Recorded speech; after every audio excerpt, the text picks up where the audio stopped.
안녕하세요. 부동산 부엉이 이유입니다. 오늘은 전라북도의 중심 전주시를 다녀왔습니다. 전주하면 제일 먼저 떠오르는 한옥마을을 가장 먼저 가봤네요. 한국부동산원이 발표한 2024년 3분기 상업용 부동산 임대 동향 조사 결과를 보면 전북지역 중대형 상가 공실률은 18.2%이고 전국은 12.7%입니다.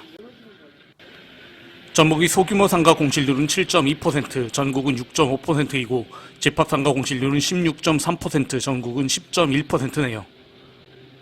전북 지역의 상가 공실률이 전부 다 전국 평균 공실률보다 높다는 것을 알 수 있습니다. 여기도 건물의 매매나 임대한다는 안내가 붙어있네요. 전주 한옥마을의 메인도로에서 조금만 안쪽 길로 들어서면 건물의 매매나 임대가 붙은 상가를 쉽게 볼 수 있었습니다. 안쪽 골목길에 들어서면 오랫동안 방치되어 보이는 시설들도 많았습니다. 이곳도 임대가 붙어있네요. 정말 마음이 아팠습니다.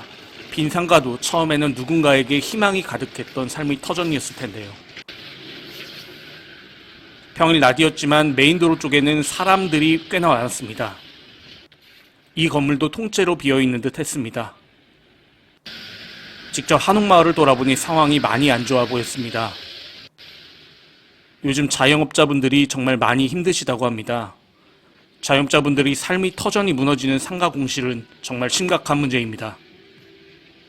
그리고 상가의 공실 문제는 지방만의 문제가 아니라 서울을 포함한 수도권, 그러니까 대한민국 전체의 문제입니다. 그런데 언론에서는 상가 공실 문제를 심각하게 여기지 않고 그냥 아파트만 바라보고 있습니다.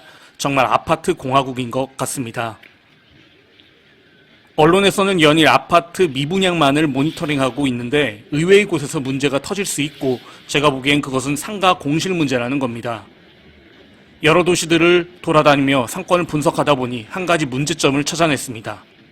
소위 신도시를 만들 때 도시를 설계하는 사람들이 주거지역의 크기에 비해 상가지역을 과도하게 넓게 설정한다는 것입니다. 배보다 배꼽이 더 큰 격으로 과도하게 넓은 상가지역은 필연적으로 상가의 과잉 공급 문제를 안게 되고 대규모 공실로 이어지게 되는 겁니다. 가게문을 열기 전에 나는 망할 거야 라고 시작하는 사람은 없습니다. 신도시를 설정할 때 너무 넓게 설정된 상가지역 문제는 꼭 해결되어야 할 문제라고 봅니다. 상가 공실 문제가 진짜 심각하다는 것은 이것이 아파트와도 연결될 가능성이 크다는 겁니다. 상가를 매입할 때 매수인들 중 의외로 많은 사람들이 자기가 사는 아파트를 담보로 잡고 투자를 했다는 겁니다. 정리하면 상가 공실 문제가 장기화되면 상가 투자의 담보로 잡혀있던 아파트마저 위험해질 수 있다는 겁니다. 지금 위험 수위에 달하는 상가 공실 문제가 아파트로 옮겨갈 수 있다는 거죠. 상가 관련되어 어떤 법정 분쟁이 있는 것 같습니다. 상가에 공실이 많아지면 사는데 불편해지기 때문에 주거지로서의 매력이 줄어들 수 있습니다. 그리고 상가 공실은 그 지역에서 돈을 쓰는 사람이 줄어든다는 것이고 돈이 없다는 건 즉 돈을 벌 직업이 줄어든다는 겁니다. 한낮에는 날이 따뜻해지면서 한옥마을 메인도로에는 가족 단위나 연인, 친구 등의 사람들이 많았습니다. 다시 말하자면 일할 곳이 없으니 젊은 인구가 유출되고 결국 상가 공실이 증가하는 악순환이 계속되는 겁니다. 지방의 상가 공실 문제가 더 치명적인 것은 전체 인구가 줄어들다 보니 백약이 무효라는 겁니다. 정말 평화로운 전주 한옥마을의 오후 풍경입니다. 코로나 중식 선언 이후 자영업자 대출 연체율은 2024년 1분기에 1.52%로 2020년 이후 최고를 기록했습니다. 건물 통째로 비어있네요. 이곳도 그냥 비어있는 곳이네요. 임대조차 붙어있지 않습니다. 코로나 이전에는 가계대출, 소상공인 대출이 600조 원이었는데 지금은 1,000조 원이 넘습니다.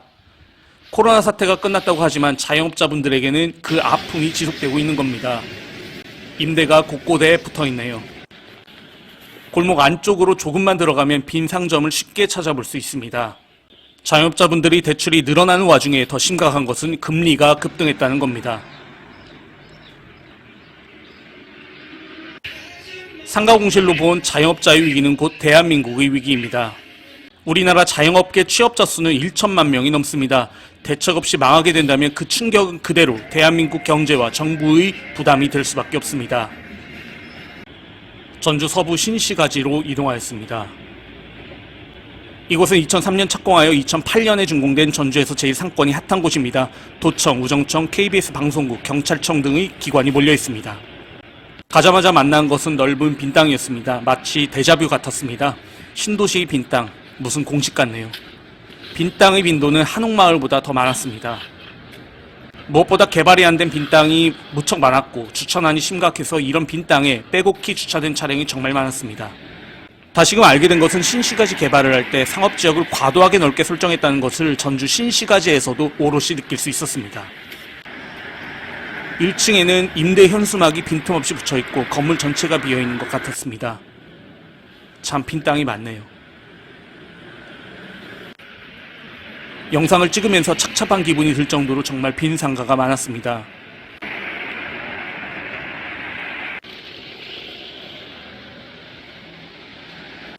대형마트 주변에도 빈 상가는 많았습니다.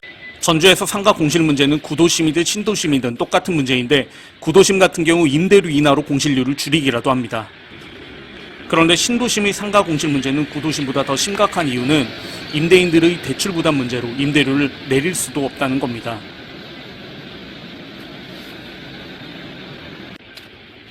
전주 서부 신시가지에는 이렇게 빈 땅이 많고 꽤 많은 빈 땅을 놀리지 못해 주차장으로 임대를 주는 듯 했습니다.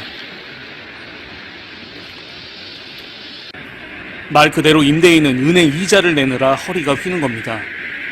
2023년 9월 우리나라의 상업용 부동산 담보대출 연체율은 0.2%였고 비은행은 4.4%였습니다.